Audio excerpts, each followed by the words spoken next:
안녕하십니까, 주앵커입니다. 자, 지금 우리 두산에너빌리티 내일 월요일장이 그 어느 때보다 중요해지기 시작을 했는데요. 지금 미국에서의 가스터빈 1위라는 칭호, 그리고 중국의 대형 원전 5, 6호기의 진행, 여기에 이어서 SMR까지 파고든 우리의 두산에너빌리티, 이 모든 것들이 금요일과 주말 사이에 한꺼번에 터져 나오면서 내일인 월요일이 얼마나 중요한 자리인지 다시 한번 각인을 시켜줬습니다. 자, 그래서 내일인 월요일을 겨냥해서 내 평단가와 시드 그리고 비중까지 고려한 타점, 그 가격대까지 지금부터 주앵커가 도움을 한번 드려보도록 할 거고요. 이 모든 내용들을 통합한 대응 전략까지 한번 도움을 정확하게 잡아드리도록 하겠습니다. 자, 오늘은 특별히 주앵커의 선물까지 준비가 되어 있기 때문에 순차적으로 받아가 주시면 되겠고요. 영상 시작하기 전 왼쪽 아래에 있는 좋아요 버튼과 구독 버튼으로 우리 두산에너빌리티 내일의 반등 응원 한 번씩 부탁을 드려보도록 하겠습니다. 자, 일단 가장 중요한 내용 빠르게 한번 말씀을 드릴게요. 지금 9,300억 원이라는 액수가 계속해서 뉴스를 통해서 나오고 있는데, 두산에너빌리티가 EPC의 사업자로서 거대한 체급 확장을 이뤄냈다, 이렇게 읽어주시면 되겠습니다. 자, 조금 더 정확하게는요, 오만의 미스파 무려 1700메가와트급 가스 복합발전소 9,300억 원 수주, 이 본질, 이 의미가 어마무시하게 두산에게 큰 길을 열어주는 장이 됐다라는 겁니다. 단순히 수백억짜리, 몇천억짜리 기자재를 납품하는 사업입니다. 그게 아니라 두산에너빌리티 발전소 전체의 설계, 조달, 시공까지 전담해야 하는 이 EPC 체결과 같이 발전소의 심장인 스팀 터빈까지, 그리고 발전기까지 직접 제작을 해서 공급하는 이런 이중계약 체결을 보여주고 있다는 겁니다. 통합계약이라고 하죠. 그리고 기자재 공급사를 넘어서 발전소 이 한 채를 통째로 지어 올리는 대형 EPC 사업자로 수주 체급이 바뀌었다. 그 말은 뭐다? 앞으로 두산에게 오는 기대감의 값어치는요, 그동안에 있었던 자리와는 차원이 다르다라는 겁니다. 그런데 그 자리가 두산이 무려 3개월 떨어지고 한 달 동안 반등의 시작을 알리는 모습에서 튀어나왔다. 그 타이밍과 자리가 너무나도 예술적이다라는 겁니다. 자, 기억나시죠? 지난 6월에 똑같은 오만, 그 두 큰 프로젝트에서 5,300억 원, 이 액수를 따낸 데 이어서 불과 두 달 만에 똑같은 오만에서 9,300억 원을 따왔다. 이 연속 수주가 어떤 말을 하는 거겠습니까? 중동의 이 발주처들에게 EPC 계약은 국가 인프라에 근간을 맡기는 결정입니다. 한번 실행력을 얻으면요, 그 다음부터는 어떻게 다음 계약까지 계속 연속적으로 뚫리는 겁니다. 근데 그걸 지금의 우리 두산에너빌리티가 해냈다라는 거예요. 불과 두 달 만에 미스파까지 이어졌다는 건요, 발주처 커뮤니케이션 안에서 두산의 실행령이 이미 소문을 타고 오만이라는 곳에 지배를 보여주기 시작했다는 겁니다. 중동이라는 한 지역 안에서 레퍼런스가 레퍼런스를 부르는 선순환이 시작됐다는 거죠. 반복 수주 레퍼런스가 그래서 무섭다는 겁니다. 근데 여기서 끝이 아닙니다. 중동에서 끝이라면 주앵커가 말씀 안 드렸을 거예요. 지금 미국의 가스터빈 1위다라고 이야기가 나왔습니다. 자, 그러면 여기서 우리 두산에너빌리티 어떻게 바뀌고 있는 건지 빠르게 확인해 보겠습니다. 가스 복합 EPC와 미국의 가스터빈 1위 등급 하나의 고리로 연결이 돼요. 어떻게 되느냐? 빅테크들의 AI 데이터 센터 폭발로 인해서 전력 부족은요, 당장 눈앞에 현실이 되어버렸습니다. 하지만 우리가 알듯이 원전이나 차세대 SMR 너무나 좋지만 완공까지는 시간이 다소 소요가 된다는 거예요. 지금 당장 우리는 2, 3년 안으로 쓸 수 있는 게 필요한데 5년, 10년 어렵다라는 겁니다. 그래서 가스터빈과 가스 복합발전 독점적으로 메워주고 있다는 거죠. 근데 두산이 미국 시장에서 올해 H급 대형 가스터빈 7기를 싹쓸이 해버렸지 않습니까?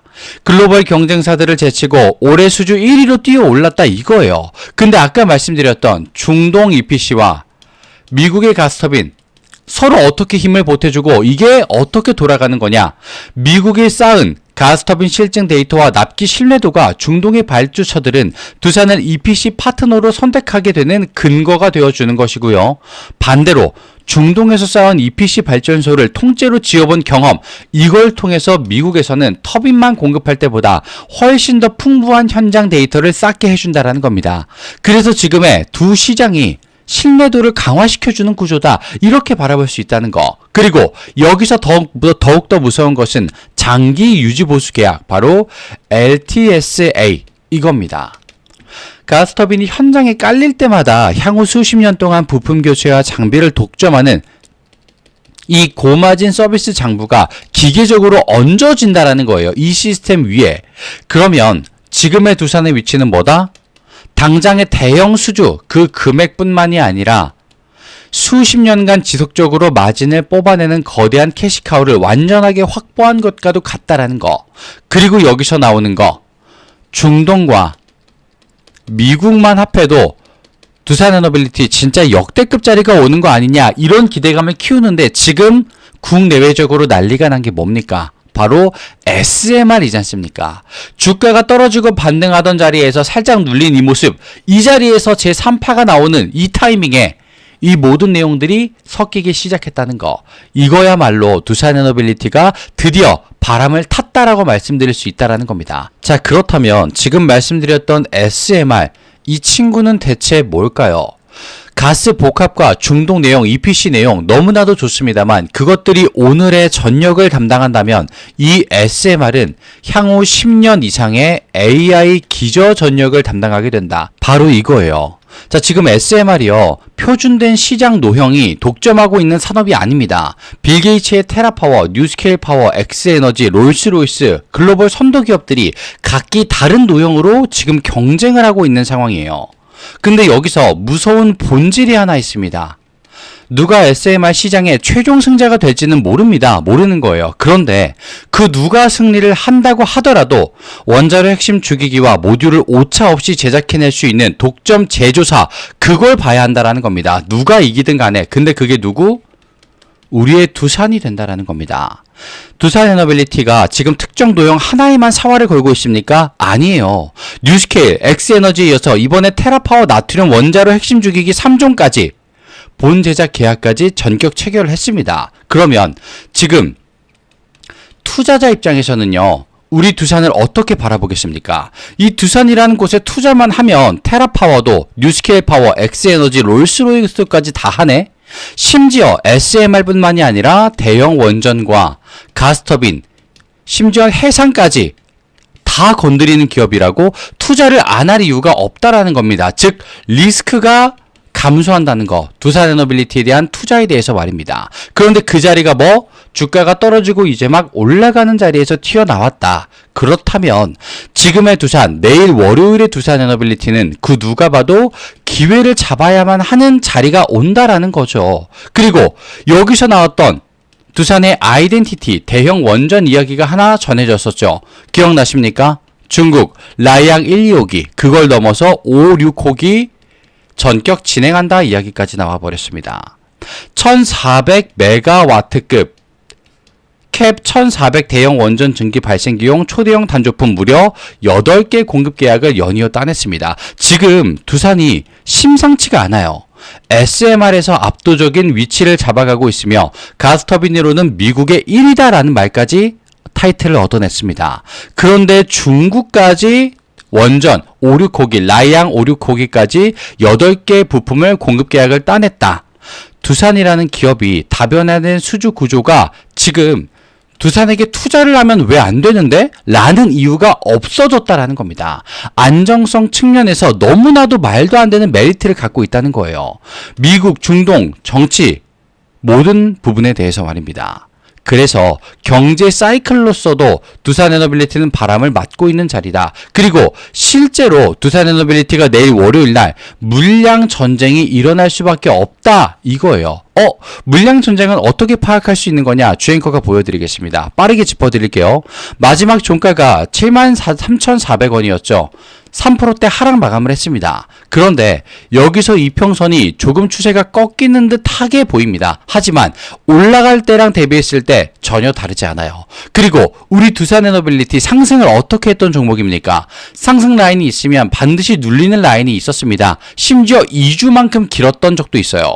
그런데 그 뒤에 나오는 건 약속된 상승이 반드시 있었다라는 겁니다. 빠지는 자리가 있었어도 말이죠. 그렇기 때문에 상승 중에 나온 눌림은 우리가 오히려 환호를 해야 되는 자리다 말씀을 드리고 싶어요. 실제로 RSI와 심리도는 60, RSI는 45. 시장의 참여자들은 이미 두산의 자리를 매수로 바라보고 있다는 숫자의 증명인 것이고요. 45라는 건 조금 떨어졌습니다만 여전히 힘이 내재되어 있다라는 숫자예요. 그리고 외인과 기관이 마지막 금요일날 좀 매도하지 않았느냐 이것만 보시는 분들이 굉장히 많으신데요. 돌아오기 위해서 정리를 했다라고 한다면 앞뒤가 딱딱 맞습니다. 내일 월요일 겨냥해서 들어온다. 그러기 위해서 금요일날 정리를 한 것이다. 말이 딱 맞다라는 겁니다. 그러면 내일 월요일은 무슨 싸움이 일어난다? 물량 싸움이 일어나기 때문에 내 평단가가 얼마인지 그리고 내 비중과 시드를 고려해서 타점을 바라봐 주시고 가격대를 보고 들어갈 준비를 맞춰주셔야 된다는 겁니다. 그리고 이걸 주앵커가 지금 도움을 드려보도록 하겠습니다. 어렵지 않고 간단하게 보여드릴게요. 지금 화면 상단에 보시면 주앵커의 개인 번호 잠시만 노출이 되고 있습니다. 여기로 두산이라고 짧게 문자를 남겨주시게 되면요. 주앵커가 말씀드렸던 두산에너빌리티의 내일 월요일에 대한 타점과 내가 몰랐었던 내용이 뭐가 있는지 그 대응 전략까지 확인하실 수 있게 도움을 주앵커가 무료로 먼저 보여드리도록 하겠습니다. 주앵커가 실력이 얼마나 있는지를 두 눈으로 확인하시라고 보여드리도록 할게요. 두산이라고 남겨두시게 되면 내가 바빠서 장도 못 본다, 공시와 뉴스도 못 본다. 주앵커가 두산에너빌리티 소통방까지 잡고 있기 때문에 두산이라고 똑같이 남겨주시면 그 전달 내용과 도움을 그대로 보여드리도록 하겠습니다. 두산이라고 남겨주시면 되겠고요. 자, 그리고 주말의 끝을 맞아 주앵커가 준비한 선물.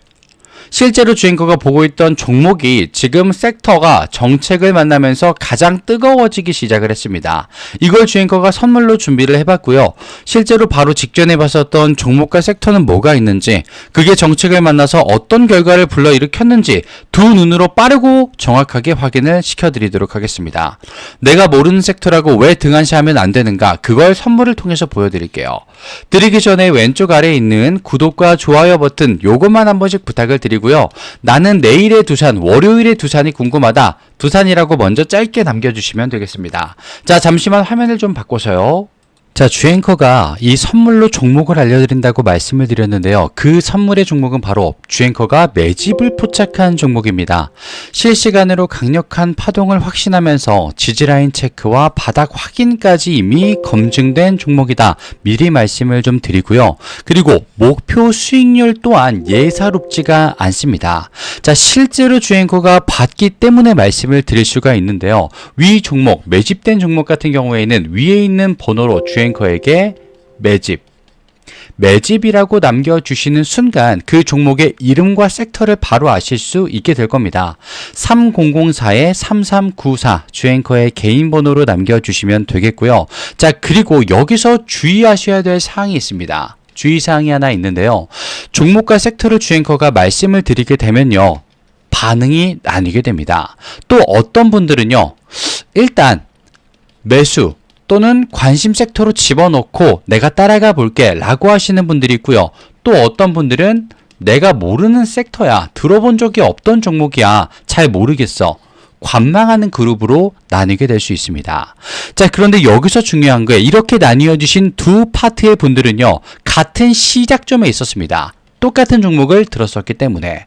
그런데 전혀 다른 위치에 도달을 하게 됩니다. 누군가는 그저 나 그 종목 들었는데, 봤었는데 라는 말로 끝나고요.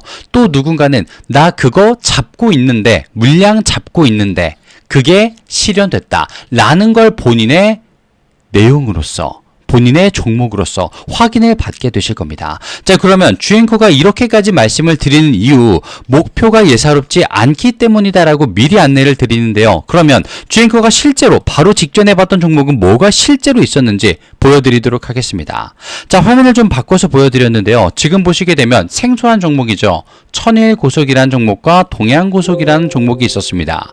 주앵커가 뭐 한 달마다, 두 달마다 실시간으로 보는 종목이 전부 다 이런 식으로 올라가게 된다면 너무나도 좋겠습니다만, 주앵커도 3개월에, 6개월에 한 번씩 이런 정책과 섹터, 그리고 종목들이 결합되는구나, 이걸 파악하고 정보전에서 승리를 해서 가져올 수, 볼 수 있었던 종목인데요. 자, 일단 보겠습니다. 천일고속이라는 종목, 고작 기간 얼마? 2주입니다. 2주. 2주 동안 가격이 36,900원에서 399,900원까지 올라갔었어요. 내용은요, 조금 간단했습니다. 서울 고속버스 터미널 재개발 추진이다라는 이름이 나왔었어요. 그러면서 저점 대비 981%가 올라가는 모습을 보인 종목이었습니다. 자, 기간과 내용을 보시게 되면요, 정말 간단하게도 깔끔하게도 나와 있습니다. 그리고 그 옆에 있는 동양고속 기간 11월 20일부터 12월 11일까지 조금은 더 길었죠. 하지만 마찬가지로 거의 2주 정도 됩니다. 정확하게는 한 달이 조금 안 되는 기간인데요. 자, 7,170원부터 69,000원까지 마찬가지로 정책, 서울 고속버스 터미널 재개발 추진이라는 명목이 있었죠. 그러면서 저점 대비 749%까지 올라가는 모습이 나옵니다. 자, 그런데 이 종목 그냥 어느 날 차트를 봤더니 올라가네?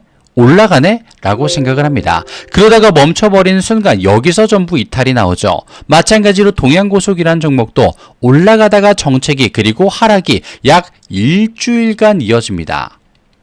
정확한 타이밍, 내용을 모르시는 분들은요, 이 자리에서 다 나가 떨어져 버려요. 이제 끝났다, 도망가야 된다. 동양고속 같은 종목은 일주일 동안 떨어져 버리니까 어떻습니까?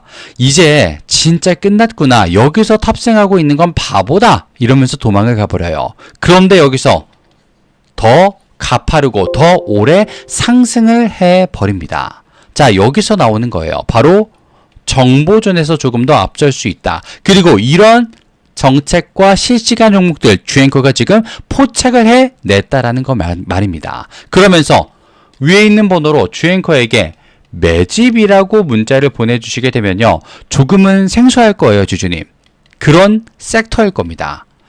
조금 생소했었던 테마일 거예요. 그런데 거기서 주앵커가 말씀드리는 종목들도 들어본 적이 있나 싶으실 테지만, 그것만이 나를 키워줄 수 있는, 나를 성장시켜줄 수 있는 종목이다, 분명히 말씀을 드릴게요. 그리고 주앵커가 말씀드릴 그 종목은요, 지금 AI와도 연관이 있는 종목, 그리고 섹터에 들어가고 있기 때문에 이 재료들보다도 훨씬 더 파급력과 내용이 강력할 것이다, 분명히 말씀을 좀 드리고 싶어요.